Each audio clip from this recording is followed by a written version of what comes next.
middleweight division is probably one of the most popular divisions in the UFC company right now, but when looking at the individual rankings, I think it's very clear that a lot of these people are squatting on their rank. And what I mean by that is when these guys reach the top echelon of their sport, get their like number one contenders match, get their title shot, and lose, all of the motivation that they had end up flying out the window. And they end up doing this thing where they'll use the UFC name to live the rest of their life off of ad revenue and not fight. And I've seen this a lot with many of these middleweights, and in this video, I'm going to be talking to you about why they're doing this and why psychologically they're just so afraid of everything. And yeah, I think middleweight's definitely the most scared division. When looking at the other divisions, it's definitely not as bad as this one. So let's just hop right into the individual people. Marvin Vettori is probably the prime example of a UFC squatter, and that's because here's not a single top middleweight contender that he hasn't fought in the top echelon. And whenever you ask him to fight down, he'll be going into year-long hiatuses where we haven't seen him in a while because there's no one else for him to fight. Now, when looking at his career, it's very evident when he fights down, it's against very tailor-made matchups for him. Now, guys like Roman Dolidze and Jack Hermanson might look scary on paper as they have a ranking next to their name, but those guys are probably the easiest possible matchups Marvin Vettori could have gotten when fighting down, and he barely beat him, so good on him.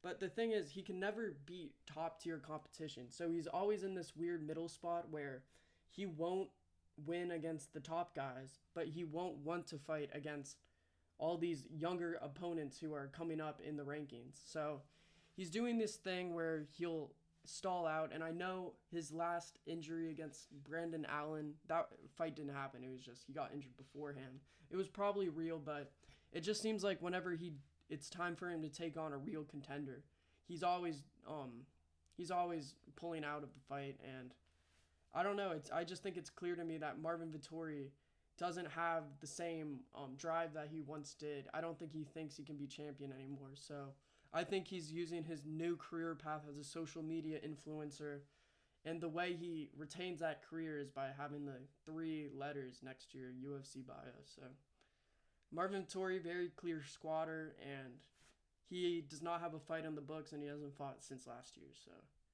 I do not think he will. I don't think he'll fight very soon. I do think when he eventually will fight, it will be against someone short notice who is very similar to him in the rankings, so it's very low risk. A lot of people like him do that nowadays, so that's my prediction for his career, but he's a very big squatter. So looking at the number 2 guy, Paulo Costa is a very clear second for the squatting in the middleweight division, as the only time he has ever fought down was against unranked Luke Rockhold, who was pretty much 40. And Luke Rockhold, even though he was getting his ass beat, he was putting up a tough fight where Luke Rockhold was looking like a badass, which I attest Paulo Costa for that. But the thing about Paulo Costa is that he will do anything on Twitter, he'll say anything to get himself a very good ranked fighter to fight. Guys like Sean Strickland, he fought Robert Whittaker in 298.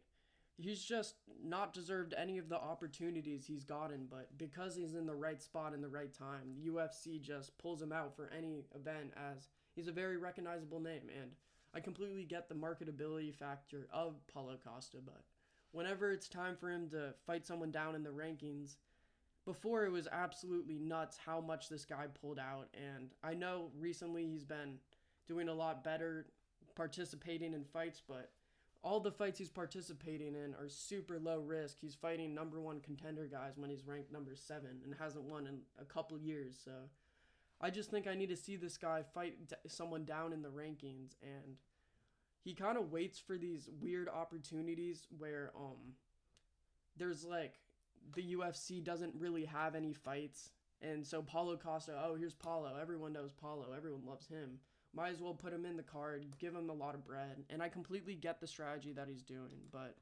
I just think that he needs to fight someone down in the rankings, as he hasn't done that ever. And here's so many guys, it would be so Paulo Costa could be an entertainment machine where he's just producing great fight after great fight, but instead he's deciding to be Thunder Thumbs on Twitter. And I don't think this guy takes his career seriously anymore. I don't think that's a hot take, but when looking at him fight, it just seems like he's kind of here for a paycheck. And I don't think we're ever going to see another Paulo Costa war, but I do think we need to see him fight someone down. And yeah, I think he needs to stop pulling out or weight missing. It's just the thing is, this is weird about the middleweight division to me. If any other fighters would do the things that these middleweights are doing, like miss weight, never fight ever, I feel like Dana White would hate him, but he'll put his attention towards Taurus Fin or just like other random things that like do not need attention. But I don't know.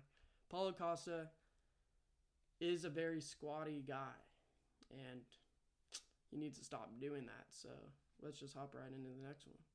In a quick detour from squatters, I want to talk a little bit about Roman Dolidze and him being an absolute scrub and the ability in the way that like a lot of these middleweights are still high on the rankings, as Roman Dolidze is a super high ranked middleweight. When you look at him, you wouldn't expect him to be anywhere close to 11, 12.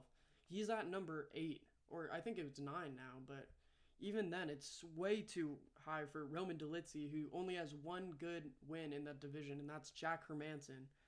And he's not a squatter, but he's kind of an XP farm, which I kind of hate.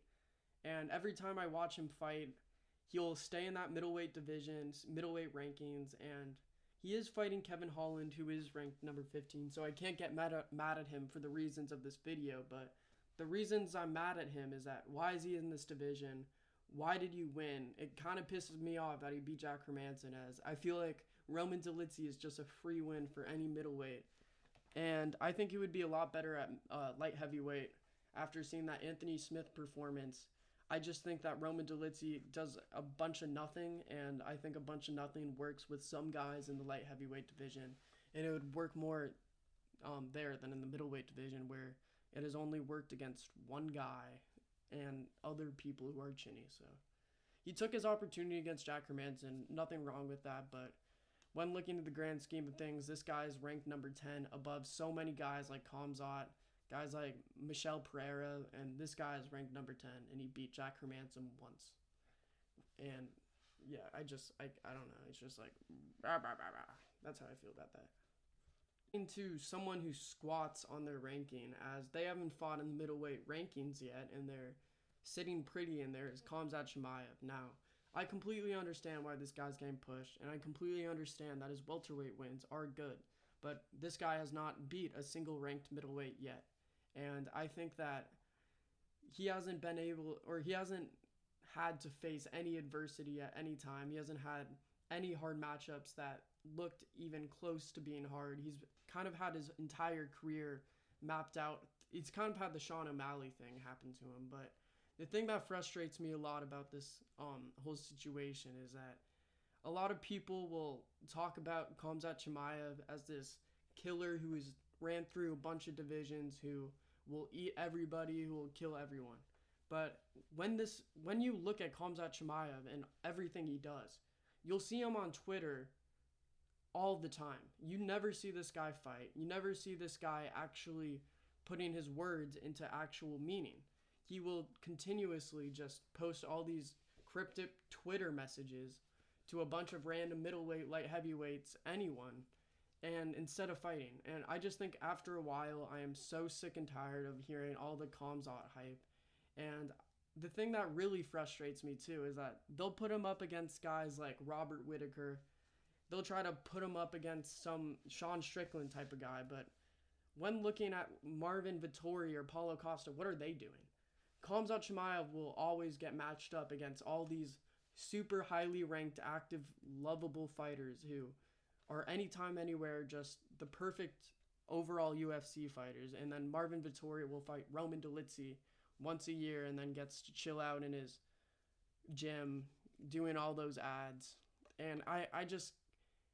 Khamzat Chimaev deserves to get into the rankings, and even if they match him up against people, I do think he wins a lot of the middleweight matchups. But when looking at guys like just Michel Pereira, who is fighting so much and so many killers just to be number 14 fighting number 13, and Khamzat Chimaev is chilling over here fighting number 2 after not fighting a single middleweight. So I just want to make that clear, man. That's all I want to make clear. Takeaways from this, I just want to say the middleweight division, when looking at it top from bottom, has the potential to be one of the greatest divisions in the UFC.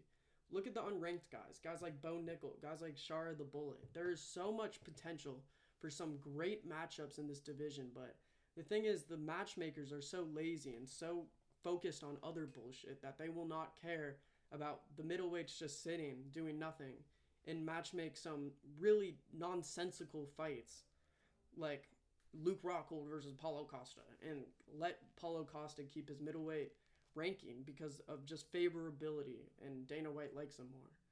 And the thing that really ticks me off about this is that a lot of the times, like, Dana will give a lot of praise for these company guys, but if you're a company guy, you're kind of just a sucker. Like, you're fighting a bunch of times in your career for probably not much more money. You're probably getting a little bit more, but it's probably not too much more cheddar. But you're fighting all these high-tier opponents like Robert Whittaker. He's fighting over and over all these killers who are meant to destroy him. And they'll just continuously put these guys' career in jeopardy while having Marvin Vettori and Paulo Costa sit back, do nothing. Dominic Cruz sitting on his number 12, hasn't fought in a bunch of years just because Dana White likes him favorably. And I get marketability. I get all the people who are like saying Cumshot should deserve the title shot because I like him and smash everybody. But I just think a lot of these fights and a lot of these people are not getting the same consistent treatment. And I think they're not holding the same standards on these other fighters. Like, Marvin Vettori was definitely declining fights with all these killers, but Dana White probably dislikes him a little bit more. But what does that do? Like, what does that affect him in his livelihood? Like, he's still getting paid the same. He's still getting the same everything. Dana White's just sitting there letting Marvin Vettori cross his arms and be, I don't want to fight him. I want to wait 1 year so I can keep this ranking spot. And I don't know. I think it just voids the fans of good matchups. I think if Marvin Vettori and Paulo Costa fight up against these young, hungry contenders, it would be some of the most exciting fights. It could be really amazing Apex main events instead of these shitty women fights that you keep on giving us. And I just think that if you're going to give all these shits to all these fighters and let some fighters do the exact same thing without any discipline action or anything, I just think it's kind of silly, man. And a lot of these fighters are just going to be, for the rest of their career, these short notice guys who go in for a gigantic paycheck and don't really care about their careers. So that's what you're kind of sending the message to as UFC fighters. If you're not going to be a champion, then never fight until short notice, and then you'll get money. And then, yeah. I don't know. I hate how Dana thinks. I hate this company. I hate this company. And yeah, so thank you for watching this video. Hope you enjoyed, and yeah, see ya.